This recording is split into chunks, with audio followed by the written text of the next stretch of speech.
Bonjour à vous tous, bienvenue les 7e sur cette vidéo. On va corriger aujourd'hui le devoir de contrôle numéro 1. N'oubliez pas de vous abonner à la chaîne pour recevoir toutes les vidéos.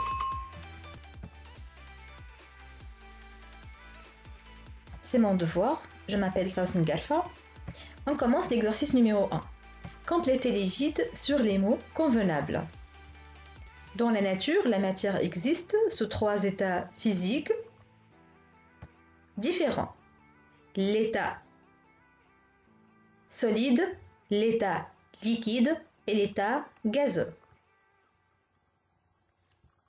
Les solides sont saisissables entre les doigts, tandis que les liquides, on peut les toucher, mais on ne peut pas les saisir, alors que les gaz sont détectés par ces effets.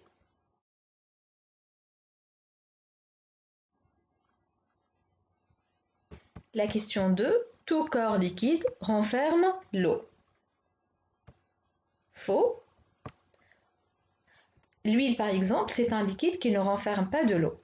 La décantation sépare la couche solide et la couche liquide d'un mélange hétérogène. Vrai.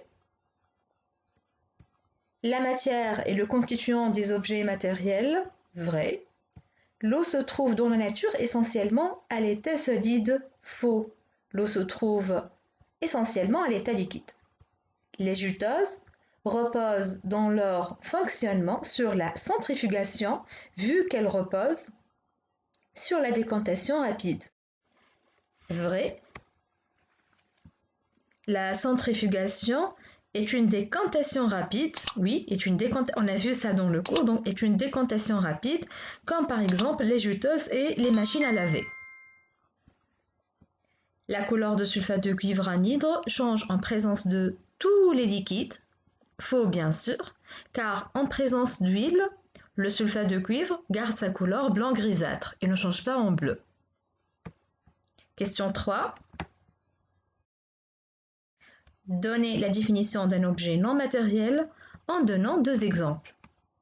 Les objets non matériels sont des corps qui varient, sont des corps variables qui disparaissent dès que la cause de leur existence disparaît. Exemple, l'arc-en-ciel et l'ambre d'un arbre par exemple, l'ambre d'un animal. Décrire et schématiser une expérience qui prouve l'existence de l'eau à l'état gazeux dans l'air.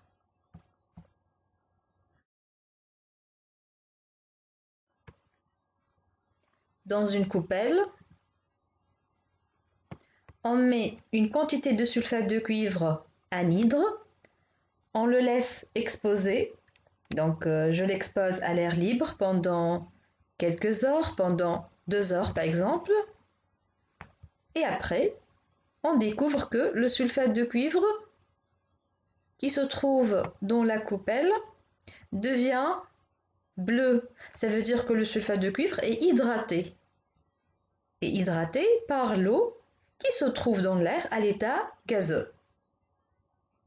Donc là, on écrit, on schématise l'expérience. Pour cette question, on schématise l'expérience et on note ici le sulfate de cuivre hydraté devient bleu.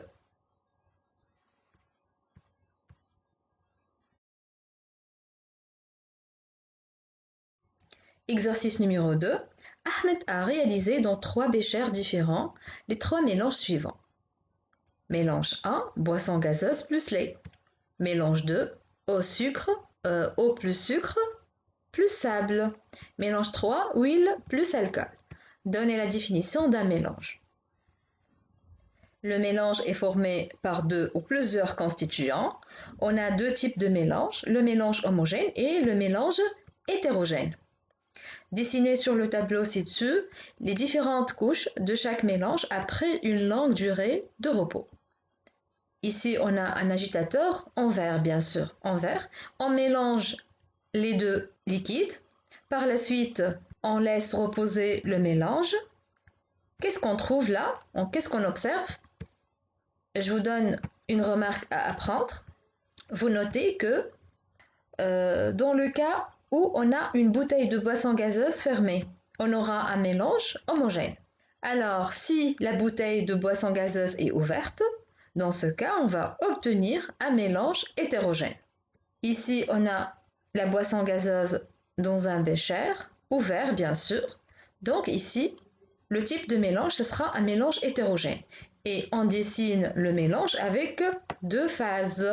Ça veut dire une phase solide ici, comme vous voulez. On peut augmenter le niveau du solide. Alors, c'est un mélange hétérogène. Je vais changer la couleur. On obtient ici deux couches. Le sable qui est un corps émergent. Il s'immerge au fond du bécher et au-dessus, là, il y a l'eau sucrée. Donc, on observe deux phases, alors c'est un mélange hétérogène. Enfin, huile plus alcool. On observe ici deux phases. Au fond du bécher, l'huile. Et à la surface d'huile, on peut voir une couche d'alcool qui est invisible. Alors, c'est un mélange hétérogène et on peut observer deux phases.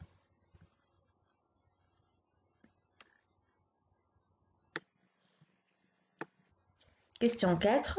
Pour séparer les constituants du mélange 2 qui se trouve dans le tableau, on utilise le procédé suivant comme l'indique le schéma. Alors, on a vu ce procédé dans le cours, il s'agit de la filtration. Complétez les vides sur le schéma par ce qui convient. Dans le bécher, qu'est-ce qu'on a? On a le mélange à filtrer. Le mélange à filtrer, c'est l'eau sucrée plus le sable. On appelle cet instrument l'entonnoir. Dans l'entonnoir, on va mettre le papier filtre. Ce récipient s'appelle l'Erlenmeyer. Ces gouttelettes, ce sont les gouttelettes d'eau sucrée. Et le sable, il va rester dans le papier filtre. Et on l'appelle résidu. On va obtenir enfin un liquide appelé filtrat. Donnez le nom de l'opération, c'est la filtration. Comment il s'appelle le produit obtenu à la fin de cette opération? C'est le filtrat. Comme ça, on a terminé la vidéo. Je vous donne un rendez-vous pour une prochaine vidéo.